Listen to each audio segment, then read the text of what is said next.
Hi, my name is Ashna, and welcome back to Endless Becoming.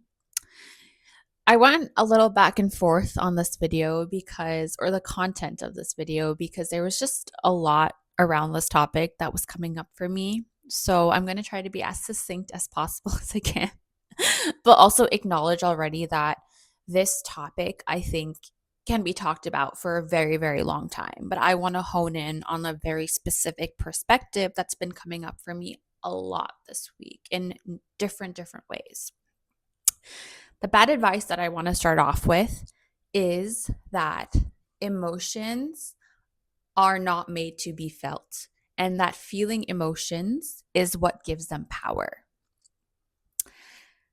This advice, this deeply, I don't even want to call it advice, this deeply ingrained learning has steered me wrong so many times in my almost 30 years on this earth.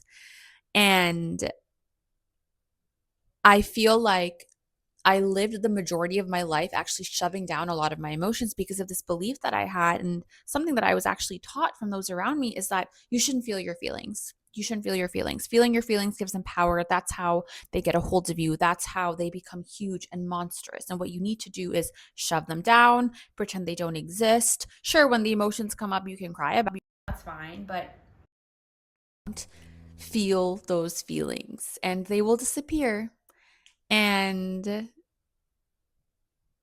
they did not disappear, is what I learned in my life. And it's so funny to look back and see all these like highly emotional, probably also traumatic, the way they lodged in my body and in my psyche events, and how I did my best to shove them down and pretend that the emotions did not exist. And then it's so interesting for me to look back and see all of the physical manifestations that followed, all of the sickness, all of the disease, all of the pain, the physical issues that followed from not feeling my feelings. Emotions demand to be felt. They might start off slow and steady and with whispers, with like a soft scratch, but over time, if you don't feel your emotions, they will bowl you over in so many different ways. And I think the way that our society is structured, we're not taught to see these connections between the emotional and the physical. But I now, looking back with everything I have learned, can so clearly see the causation between these. The way that this domino effect goes is I go through this really emotional, traumatic thing.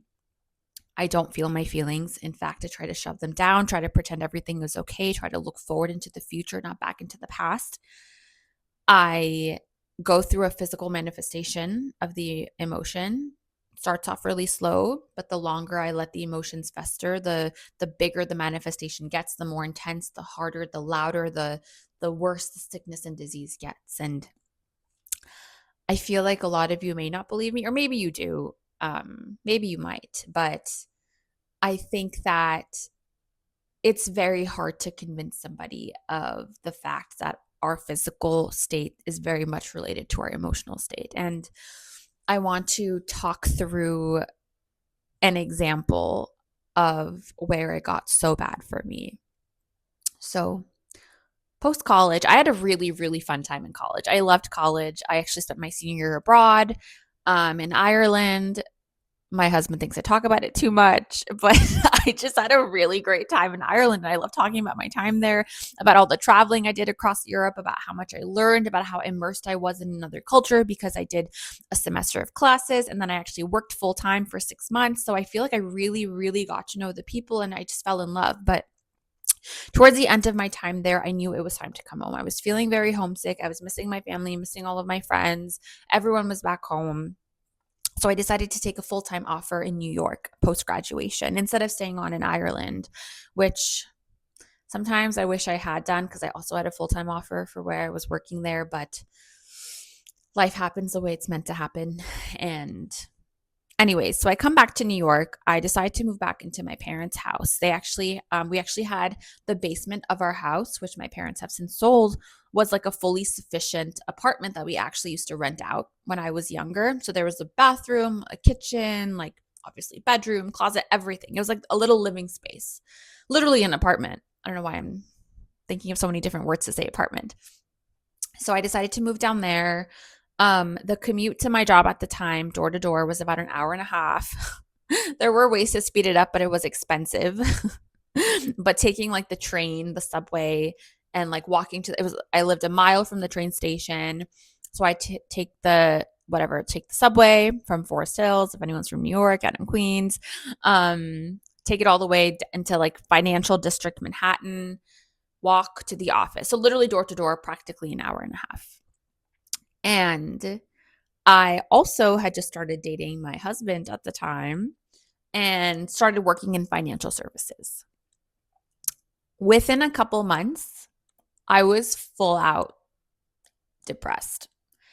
I was not liking it at my job. I was also being a little bit mistreated at my job. And I think I was just in the state of utter confusion where I was like, but I'm like, how can I not like my job? Like, I'm going to be working for the rest of my life. Like, there were so many things that were making me miserable, from the stodginess of the company.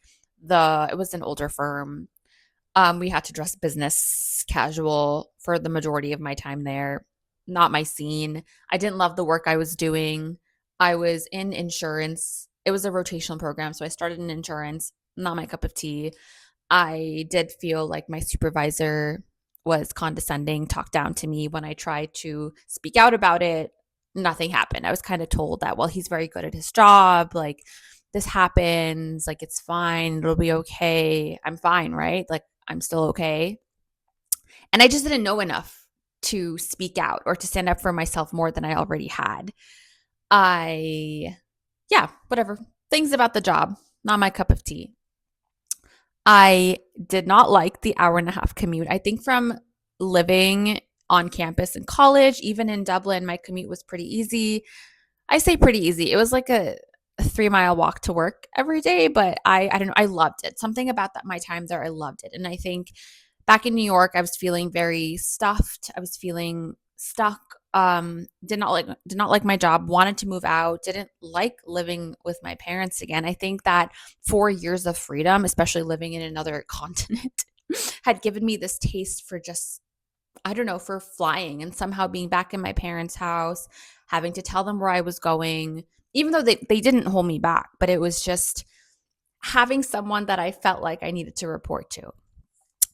I had just started dating my now husband. We were having a lot of issues. I think it was my first relationship, not his first, but I wouldn't say he had been in a lot of like very intense relationships at that time, by that time.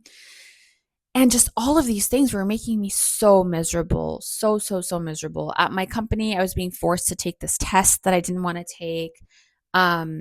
I felt like I had the weight of all of these expectations about the type of girlfriend I needed to be, the type of daughter I needed to be, the type of worker I needed to be. I felt like I was drowning under the weight of so much unhappiness and guilt and shame. And why don't I like where I am? And what's wrong with me? Why am I not happy? I have all of these great things on paper, great salary. I'm at a well-renowned company. I'm dating a nice man. I am living at home for free. All my expenses are paid for. My dad would pick me up from the train station if I came home late at night. Like, there were all of these things that I didn't have to worry about yet. Why was I feeling this way? That is a whole other topic that we will go into another time. But what I want to highlight is during this year and a half, I want to say, maybe up to 2 years, I went through a period where I literally could not sleep. There were nights where I would not sleep. I would lay awake, anxious all night, maybe get 30 minutes to an hour of sleep, maybe doze on the subway, rinse and repeat, rinse and repeat. Slowly, and again, this is a story for another time, I got the power to, or I got the pull, I felt the pull to start to leave. I started looking for another job. I found another job. Things got better with my boyfriend. We started talking more, communicating better, showing up for each other differently, having more real conversations. I moved out of my parents' house. I moved into the city. My commute to my new job was maybe a 15-20 minute walk and an even shorter train ride for days I took the subway. Slowly, things started to iron out. And just when I thought things were all perfect, bam, literally a couple months later, I got hit with mono, which I got courtesy of my sister. For anyone who has not had mono, bless you, bless your children. I hated mono. I still stand that it's one of the worst sicknesses I have had in my life, not comparing to anybody else. The exhaustion, the tiredness, the like lack of energy, the throat swelling up at the end. My mono got so bad, I truly believed I was going to die. Like I thought my throat was going to close up. So I took steroids to try to help that. A couple weeks later, I have this, I don't even remember what the sickness is called. I'm going to say it wrong. Neuroedema endosoma, enedema nodosoma, something like that. I got these like big circular welts on my legs, like red out, looked scary. My ankles swelled up to like double my size. I had trouble walking. Spent a lot of evenings just like sitting on my couch. I'd come home from work to sit on the couch with my legs elevated. In that time period, I fractured my elbow. This time period of 6 months. I'm just telling you the sicknesses I kept getting. I got this really bad bout of the flu. I, looking back, I know at that time in my early 20s, I did not know how to process my emotions. And I know, and that's not the only example I have in my life. Time and time again, there have been all these instances where I went through something very traumatic for myself and my body, like this period of high trauma. I know I did not process it because I did not have the tools to. I did find a therapist around that time and it did help, but I think I was just so new to this world of feeling my feels. Like I am now 29. I started therapy in my early 20s. I'm still learning new things. You know, like I don't think the learning ever stops, honestly, for any of us. So I barely knew a fraction of what I know now back then. And I am just shocked by how many times in my life I can look back and see this pattern of intense sickness and disease following every period of trauma. And what this is telling me and what this has shown me is that emotions need to be felt. And what I'm actively working on doing now, I had a miscarriage earlier this year, which I may have talked about. I mean, it's not a secret, but if you don't know, the hardest thing I've ever gone through in my life. And I wasn't actually planning on talking about this, but even as early as last year, I had something really intense happen to me, definitely did not process things the right way, had gut dysbiosis pop up, found out I had parasites, was experiencing extreme fatigue, had a lot of like excess like water, just like all these things started, had a lot of weight gain, unexplained weight gain. I would literally wake up and feel like I had mono again. And with the miscarriage, something I'm actually realizing in this moment is that I haven't experienced anything like that. I'm still processing my emotions. I'm not done, and I know that. I actually had a massive breakdown last week as part of it, but I can actively see how incorporating all of the tools and learnings I have learned around how to work through my emotions and to feel them is working. Emotions need to be felt to come out. You have to let them up and out. And yeah, they just have to be felt to come up and out. And yeah, wow, that was a really interesting learning I just had in real time. Really cool. And I think going back to my point, I just think many of us have been led astray by being told that feeling your feelings is what gives it power. And what I'm here to tell you is that that is not the truth. What I have learned in my life is that that is not true for me. Maybe it's true for some people, and I do worry about the disassociation that a lot of us have between our mind and body. But I think the way to true fulfillment and feeling truly at home in our bodies with our bodies is through processing and feeling everything that has come up. And the piece of good advice that I want to share today is related to feeling your feelings. But I think a lot of times we hear that and we're like, okay, but how? Okay, what does that mean? Like, I cried. Does that mean I felt my feelings? Maybe. I learned this week about there's a difference between crying at something and like processing something, which I think we'll go in another time because it was truly a mind-boggling revelation for someone who like I realize I cry a lot, but that does not often mean that I am processing a lot. But when it comes to how, I have learned that the support of other people in truly processing trauma has been, I can't even talk to how beneficial it has been. And I think a lot of us think we need to, like, I just have to feel things on my own. I shouldn't share things with other people. They don't care about my feelings, or no one else can help me. It's something only I can talk about. It's something only I've gone through. And I think I have had shades of this come up for me where I'm like, I struggle, to be honest. I had that belief that I had to go through it alone, and I struggled for a really long time. It was really freaking hard. And the good advice I want to leave when it comes to, well, okay, I guess the good advice is feel your feelings, process your feelings. But I want to take it a step further and go, how? How do you do that? And I think it is through the support of others. And I'm not talking about friends, it could be friends, but I'm talking about various modalities. In my own life, acupuncture straight up changed my life.